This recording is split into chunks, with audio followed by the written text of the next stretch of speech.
Uno, dos, one, two, tres, cuatro. ¡Eh! ¡Pule, pule! ¡Guárdeme, guárdeme! ¡Hecho, hecho! ¡Guárdeme y quieto!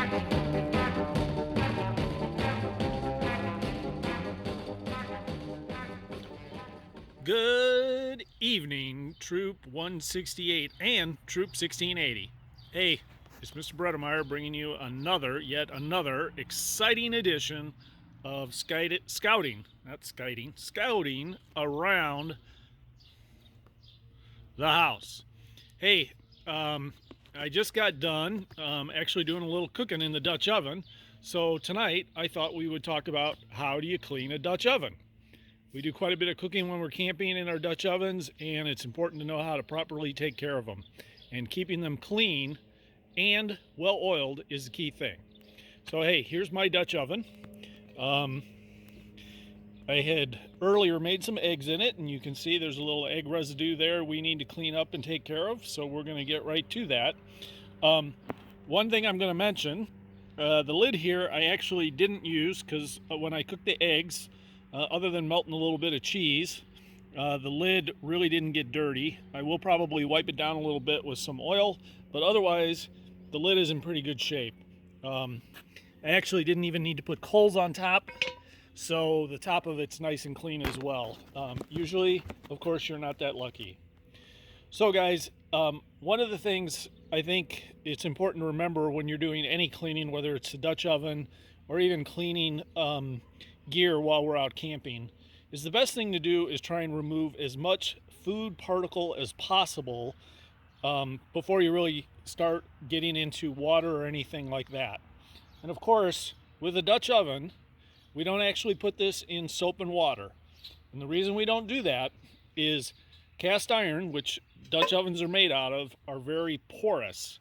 And if you clean a Dutch oven with soap, the soap actually gets in the pores of the cast iron and then imparts soap taste to your food. It can also then potentially make your stomach a little queasy and sick, and nobody wants that. So let's start with this, a little plastic scraper. We put these in all our patrol boxes. And these, of course, being that I'm right-handed, we're going to switch hands here. These come in really handy for scraping off the bulk of your food.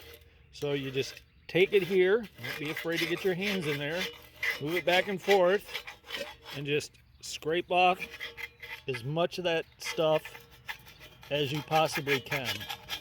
Now, I will tell you, life is a lot easier when you take care of your stuff. So my Dutch oven is actually pretty well seasoned. I will acknowledge that when I made my eggs earlier, I might have had a little bit more oil than I needed.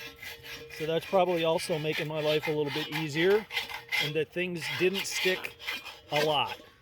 So, but if you see, I'm trying to get down there and get as much off as possible. One other thing to understand about these scrapers is you can see it's got different corners with different kind of rounded edges, and that's so you can find one that actually, like that one, doesn't get in the corner very well. There's actually a little gap down there, so you wouldn't want to use that one. But if I had a lot of stuff in the corner, I could get in there with that, or possibly with this. So try and take advantage of that. So once you get all that loose, the next thing you're going to want to do is use a piece of paper towel here. We always have paper towels in our gear boxes. And just wipe out that food. Get as much of it out as possible. So I'm going to try and, pick it up here.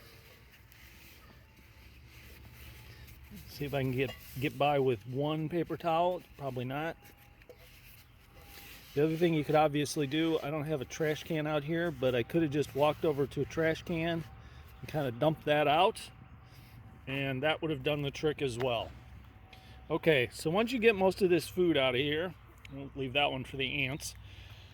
The next thing you want to do is you want to use some hot water to help dissolve and make it a little bit easier to get some of the food out of here. So since I don't have one of our patrol boxes, I don't have a kettle or a stove, but in the house earlier, actually, I warmed up a little water in a pan here, and we're just going to use that.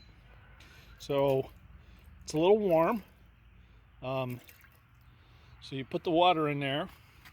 And then the other thing that's a little bit different that I'll point out, I have this little special kind of, looks like, I think it looks like a little chain link fence, but we call them woolly bullies, of course. Watch it now, watch it. We have woolly bullies in our patrol boxes. Some of you might get that joke, some of you probably won't. So we have woolly bullies that we take in our patrol boxes that we use to clean these or clean any of our cast iron. This is really going to do the same thing. I'm going to use this inside there on the metal, and it's just kind of rough and abrasive to get any other little bit of food particulate off. So you just kind of get it in the water there, move it around. I will tell you that this water's a little warm. I'm a little old, only a little old, so I kind of probably have a higher tolerance for the hot water, more so than you guys.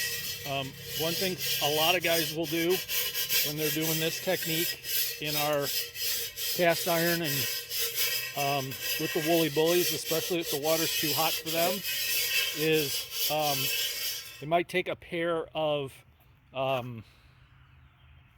tongs and actually use that the metal tongs, use that to hold this, and then move it around like that. So I'm trying to kind of actually look from behind my little camera here to make sure that I feel like I got everything removed, and I think I did, or it's at least loose. So we're gonna put that to the side. We'll take the Dutch oven and just kind of dump the water out here. See if I can do this one-handed. And not get grass in it. Okay, here. Make sure it's dry.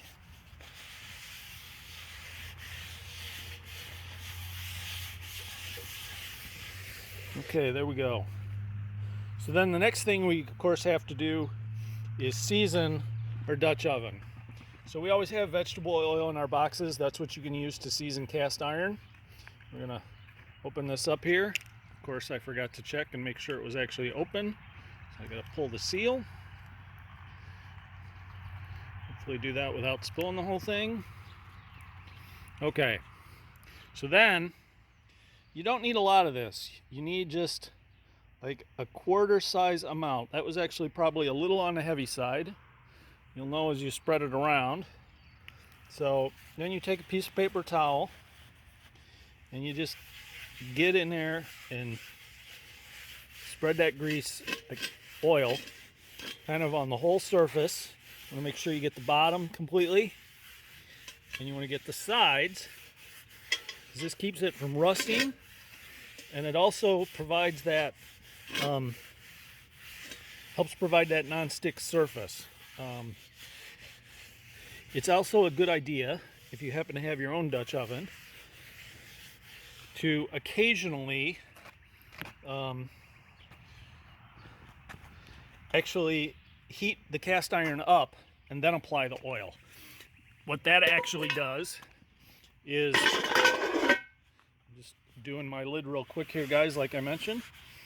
If you heat the cast iron up and then apply the oil, what that helps do is actually, I mentioned how it's porous, it's got pores. If you heat it up and then apply the oil actually penetrates into the pores and seasons your Dutch oven even better. 1, 2, 1, 2, 3, 4.